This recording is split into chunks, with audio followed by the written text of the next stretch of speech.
I'm Stu Bedston. I'm a statistician and I've been working with Ash inside Sale for the last 3 years. One of the pieces of work that we've worked on is up on the screen right now. And also I'm just going to mention another project that's ongoing at the end of this talk as well. So for the first part, we're going to talk about the impact of demographic and perinatal characteristics on the risk of becoming looked after. This is a piece of work that we've actually kind of got done and dusted and is out there. So it's published. And this is thanks to my other colleagues like Alex and Ash here at Swansea, and then friends at University of Liverpool. Cool. So the aim of this piece of work was to assess how demographic, maternal and perinatal characteristics influence that risk of becoming looked after. And by like demographics, we mean mother's age at birth, the area of deprivation for her household at the time of birth, and the number of children and other adults within the household, again at birth. And for maternal and perinatal like risk factors, we looked at diagnoses of learning difficulties like before birth, smoking status, history of alcohol misuse, substance misuse, and mental health issues as recorded by like primary care and secondary care records. And then at the child level, we had like the child's sex, ethnicity, and whether they were preterm birth or low birth weight, and whether there's any mention of congenital anomalies. And there's the paper over on the right. To do this, our approach was to effectively use a kind of prospective cohort study design. To get a cohort, we combined birth records from the 3 data sources that are available in Sale, highlighted on the blue here, so NCCH, ADB, and MIDS. They're largely overlapping, but we can combine and fill into each other to kind of complement the weaknesses of each, and effectively have a birth cohort running from like 2000 onwards. And then we derived the features I was just talking about on the other slide based on GP records, so WLGP, demographic and birth records themselves, as well as the hospital records in PEDU. And we want to, from this birth cohort, then select a sample such that we can kind of ensure that everyone is at risk of actually becoming looked after, you know, they're living in Wales, etc. And then the outcome is simply the timing of the first placement, the first time they're looked after inside that looked after data set. So obviously this is dependent on alpha existing across all these data sources. And as like been previously mentioned, some of the linkage around lack is a bit weak. For this study, we had Alex involved to perform some of her boosting work, which we analysed as part of the project, but like I think is developed further now and is being written up more formally with Grace and Alex and Lucy. But then with all that, we, once we had our analysis sample, we used survival analysis techniques to identify the patterns and associations that we're interested in. So you're going to see more cumulative incidence curves and hazard ratios from like Cox regression. Let's go. But before we get to the results, just a bit more detail on the cohort. So the birth cohort we created with all those born in Wales and living in Wales between April 2006 and March 2021. So this is a 15-year span. The reason why we're looking over those 15 years in particular was the effectiveness of the standard linkage that comes with the LACW data set, as well as the boosting work that we've done, like kind of fold off prior to that. So we're kind of slicing through what we had available to kind of ensure that we had like quality records for analysis. We could sort of ensure that the child was at risk of becoming looked after, and we're able to detect that outcome. And all this meant that our final sample was 395,610. But as you can see over on the table on the right, just the birth cohort alone is around 493,000. And then as we kind of go through the different bits of criteria, we kind of lose about 100,000 over that. But the main points are around primary care linkage, which is kind of a known thing inside Sale. So here we say like child had no linked primary records, but it's also the same for the mother. Those are effectively the same. That would cause a kind of biggest drop. And after that, it's just sort of record quality. In terms of results, here are a couple of cumulative incidence curves. So over on the left, we cut the study window into like 3-year intervals. So the green here is the first interval that we had. So from 2000, starting in 2006-07, the risk of becoming looked after for the children born in that 3-year span looks like that.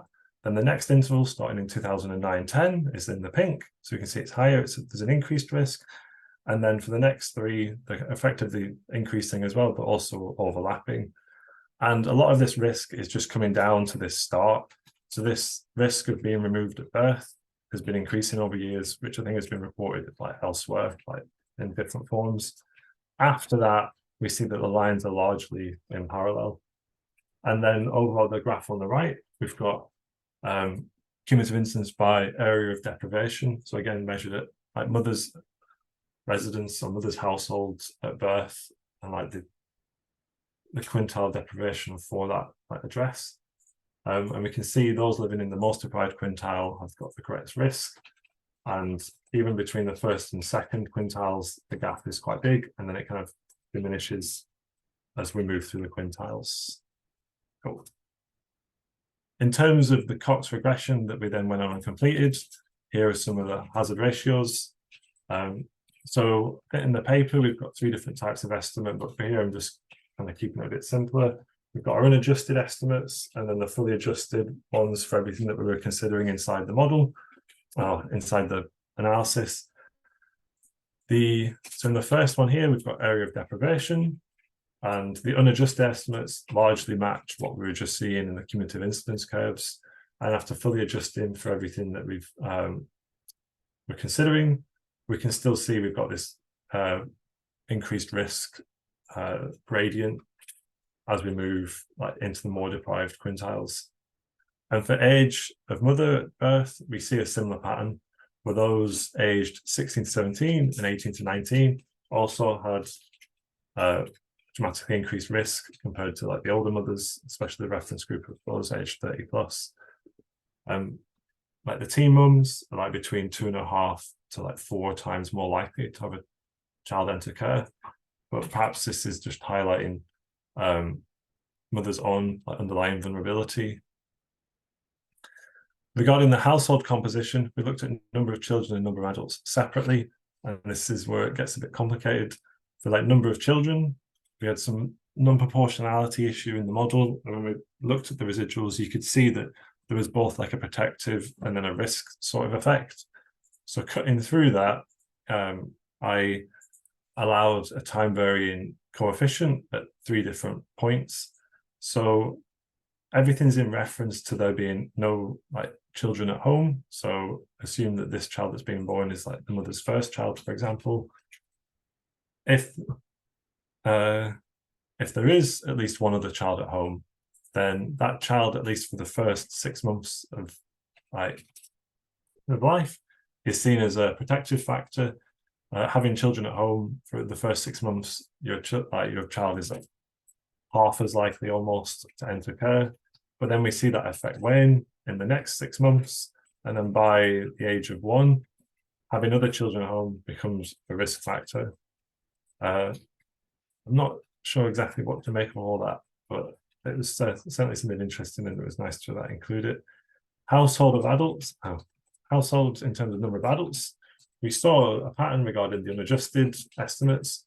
So 2 adults is the mother herself and what's most likely a partner. So then a mother either living by herself as a single adult or with multiple other adults were both seen as like risks, but after fully adjusting for everything, that largely diminished. In terms of the maternal and perinatal risk factors, any diagnosis around any of the different learning difficulties before birth, like over any period, like ever, was associated with a 4 times increase in like your child becoming looked after. Regarding smoking status, we had this pattern, either being a smoker or even an ex-smoker was seen to have an increased risk compared to non-smoker. And then for like history of alcohol problems, substance misuse, and mental health issues, we didn't just use like a yes/no like measure. We looked back 5 years and like recorded whether or not the latest instance was during pregnancy, whether it was pre-pregnancy, or whether there was no recording in the last 5 years.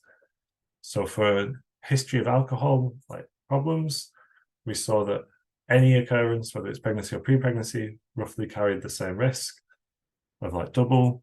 Substance misuse, whether it's pregnancy or pre-pregnancy, was greater than alcohol issues.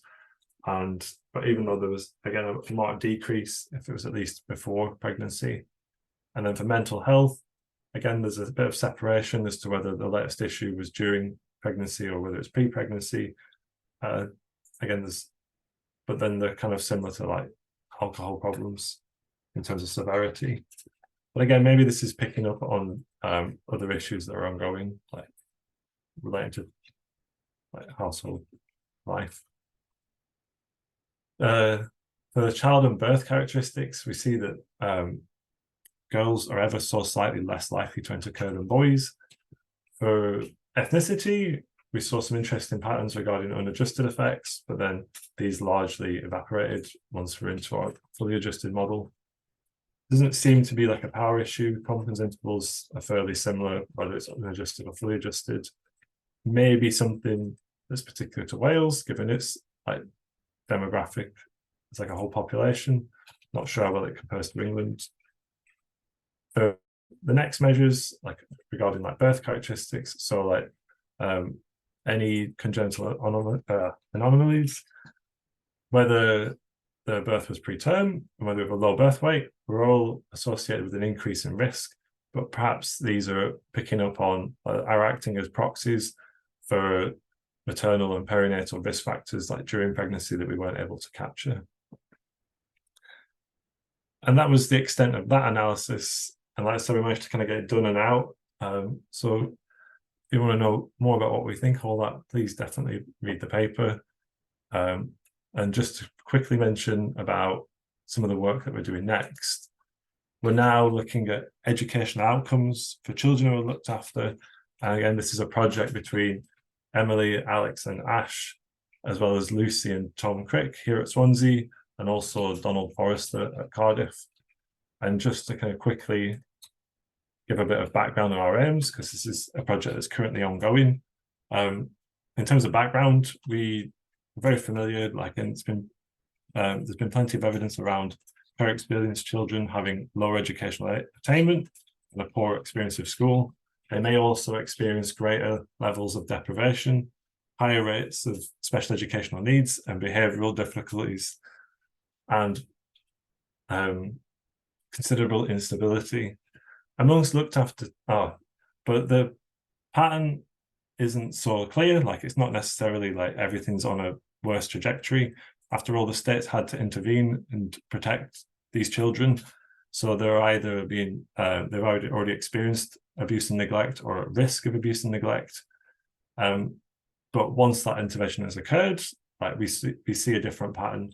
So SEBA, I think I'm saying that right, found that amongst looked after children, those on a long-term care experience actually had the highest attainment, whereas shorter stay children performed the lowest, and with either early and late care experienced children performing somewhere in between. So I think the picture is quite complicated, and we want to kind of tap more into that through this project. So our aim is to kind of assess the educational pathways and outcomes for children who are looked after, as well as then identifying how aspects of school and mental health explain part of this dynamic that we're seeing. But part of this is we want to identify new patterns of care, going beyond existing ways of summarizing experiences, beyond just short, long, escalation or not, etc. And then once we have those profiles in place, we want to establish the relationships between those patterns of care and educational attainment at all the key stages. And to do this, our approach is similar to before. We're going to break the project down into stages and slowly layer it up. First stage of the project is to consider how to summarize placement history. Our work here is we've taken a different approach to Laura, but we're actually seeing very similar results. And your graphs are way prettier than mine right now. But the general approach, the study as a whole, is we're doing this retrospective observational cohort study. So we want to look at children living in Wales for whom we've got complete coverage of placement history up to their 10th birthday over this period. which is giving us about 8,720 children right now to kind of study and try and summarize their placements. But in general for the study, the approach is, so I can see the time, we've got this birth cohort combination again, like what we've previously shown, and then we're deriving features from the looked after children data set, trying to summarize placement there, derive outcomes from the educational data set, and then underlying like health and other features from GP and the hospitalization or hospital records, using ethnicity from the census and deriving household characteristics from the demographic survey. But we don't, everything is currently work in progress for that, and we're probably being overly optimistic with what we want to get done, but wish us luck.